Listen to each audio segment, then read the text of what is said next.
Sous la lune rousse, un roman de Stéphanie Benoliel, narré par Stéphanie Benoliel. Chapitre 1.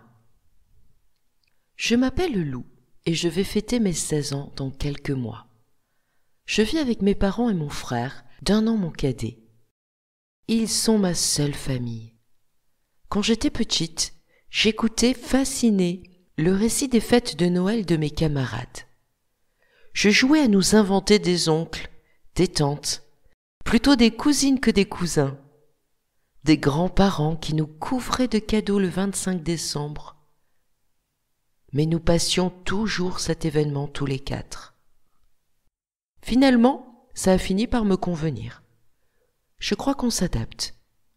J'ai grandi et n'éprouve plus le besoin de me fabriquer un arbre généalogique imaginaire.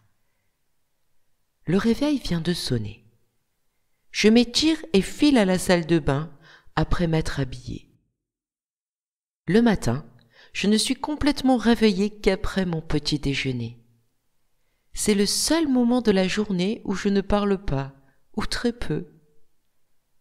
Je savoure mon jus d'orange fraîchement pressé, quand mes parents adoptent cet air grave, celui des choses importantes. Maman prend le temps de choisir ses mots pour nous annoncer la nouvelle. Nous devons nous absenter quelques jours.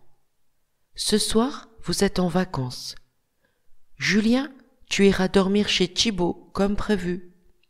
Demain matin, vous partirez camper avec ses parents. Mon esprit jusque-là encore engourdi de sommeil se met en alerte. Ma première pensée jaillit. Je vais pouvoir organiser une super soirée pyjama avec les copines. On commandera des pizzas et on regardera des vidéos. Et Léa pourra emmener sa console de jeu pour qu'on fasse des battles de danse.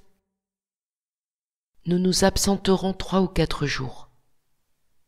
3 ou 4 soirées pyjama ? Je verrai. Je commençais à rédiger un message quand maman remisa tous mes joyeux projets aux oubliettes, d'une simple phrase.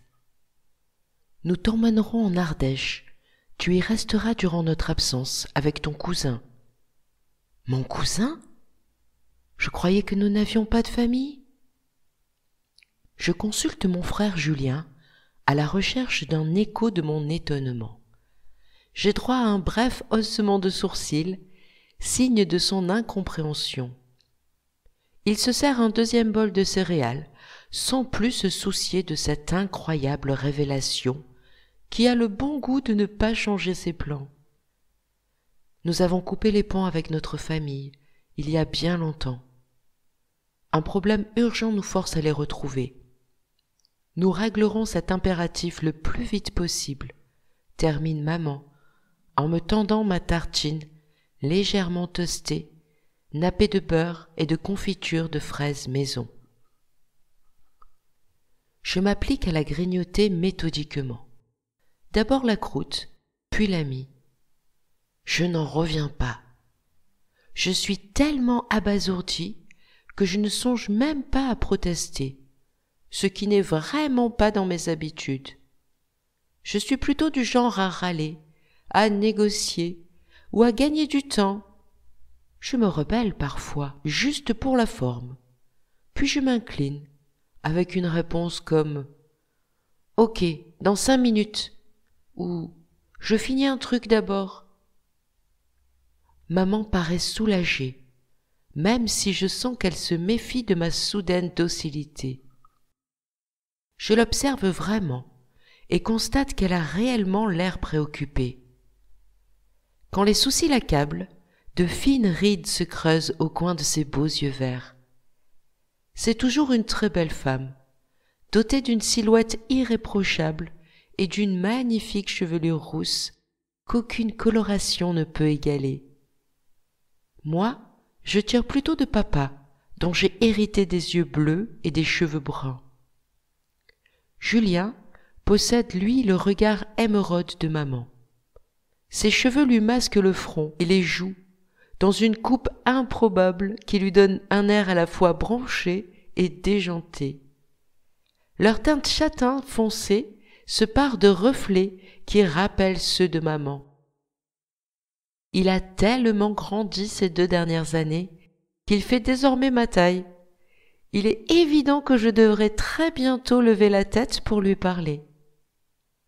Je termine ma tartine avec tant de questions qui se bousculent dans ma tête que je ne sais par laquelle commencer. Quel âge a mon cousin? Comment s'appelle-t-il? Pourquoi n'ai-je jamais entendu parler de lui?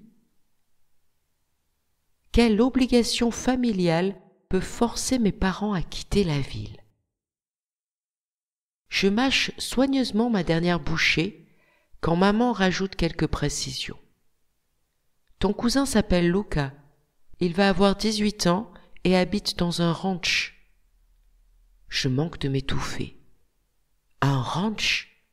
Depuis toujours, je voue une admiration sans bornes aux équidés.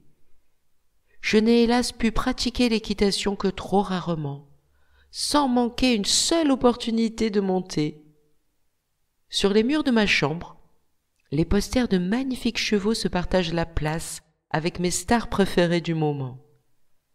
Sur mon lit trône un énorme frison en peluche dont je ne peux me séparer.